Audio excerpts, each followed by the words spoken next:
VK news Uttar Pradesh Uttarakhand, सच का सारथी।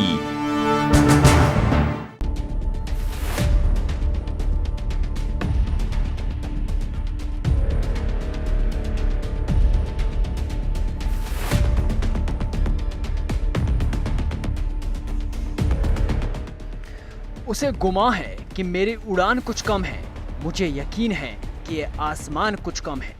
किसी शायर का ये शेर भारतीय वायुसेना पर बिल्कुल फिट बैठता है।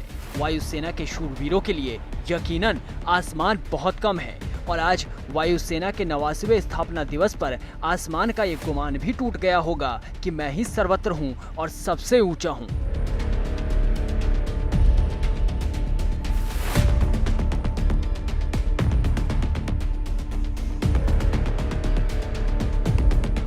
आसमान को चीरते हुए आग बरसाने वाले वायुसेना की ताकत को आज दुनिया देख रही है।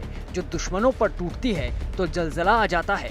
पर क्या आप जानते हैं कि कभी इसका नाम रॉयल इंडियन एयरफोर्स हुआ करता था और इसमें से अब रॉयल हटा दिया गया और इसकी कहानी भी बड़ी दिलचस्प है। तो चलिए आपको बताते हैं रॉयल इंडियन एयरफोर्स के भारतीय वायुसेना बनने की पूरी कहानी।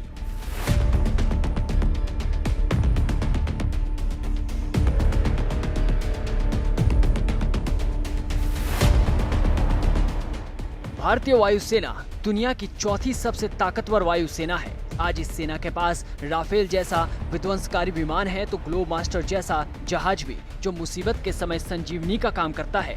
लेकिन क्या आपको पता है कि भारतीय वायुसेना भारतीय सशस्त्र सेनाओं का सबसे नया अंग है, जिसकी स्थापना 8 अक्टूबर 1932 को हुई थी। भारतीय विधायिका द्वारा भारतीय वायुसेना विधेयक पारित कर ब्रिटिश राज की सहायक से वायुसेना के तौर पर की गई थी। उस समय ये रॉयल इंडियन एयरफोर्स के नाम से जाना जाता था। भारत आज़ाद हुआ उसके बाद इसमें से रॉयल शब्द हटाकर भारतीय वायुसेना कर दिया गया। तो आज हम आपको रॉयल इंडियन एयरफोर्स से भारतीय वायुसेना तक के सफर के बारे में बताने जा रहे हैं।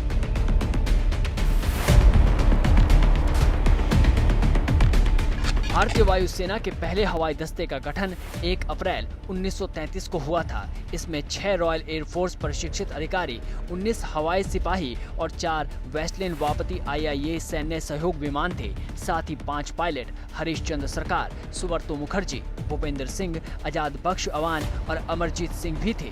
द्वितीय विश्व युद्ध के शुरू होने पर नंबर 1 स्क्वाड्रन भारतीय वायुसेना का एकमात्र संगठन था जिसमें 16 अधिकारी और 662 सैनिक थे। लेकिन 1944 के अंत तक आते आते भारतीय वायुसेना में 9 स्क्वाड्रन बन चुके थे। भारतीय वायुसेना ने द्वितीय विश्व युद्ध में बर्मा और थाईलैंड में स्थित जापान के एयरबेस ठिकानों पर हमलों में अहम भूमिका निभाई थी। द्वितीय विश्व युद्ध में भारतीय वायुसेना के प्रशंसनीय योगदान को देखते हुए मार्च 1945 में किंग जॉर्ज 11 ने भारतीय वायुसेना के नाम के आगे रॉयल शब्द जोड़ दिया था, जिसके बाद से ये रॉयल इंडियन एयरफोर्स के नाम से जाना गया।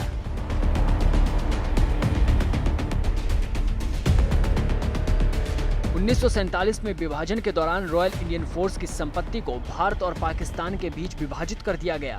1950 तक भारतीय वायुसेना को रॉयल एयरफोर्स के नाम से ही जाना जाता था, लेकिन जनवरी 1950 में भारत के गणतंत्र बनने पर रॉयल एयरफोर्स के आगे से रॉयल हटाकर इंडियन एयरफोर्स या भारतीय वायुसेना कर दिया गया। उस समय भारतीय वायुसेना के पास स्पिटफायर, वैम्पायर और टेम्पेस्ट के 6 लड़ाकू स्क्वाड्रन थे। वहीं 71 साल बाद अब भारतीय वायुसेना के पास राफेल, तेजस, सुखोई और ग्लोबमास्टर जैसे अत्याधुनिक विमान हैं जो दुश्मनों की नींद उड़ाने के लिए काफी हैं।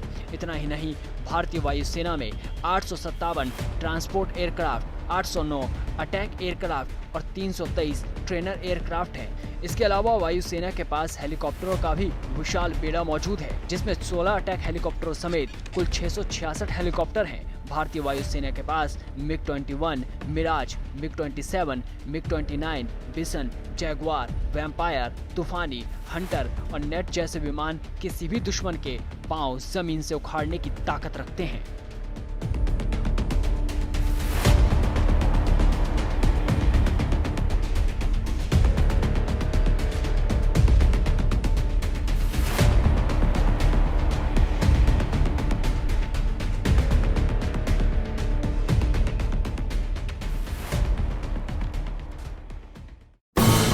ये है ड्रीम मीडिया नेटवर्क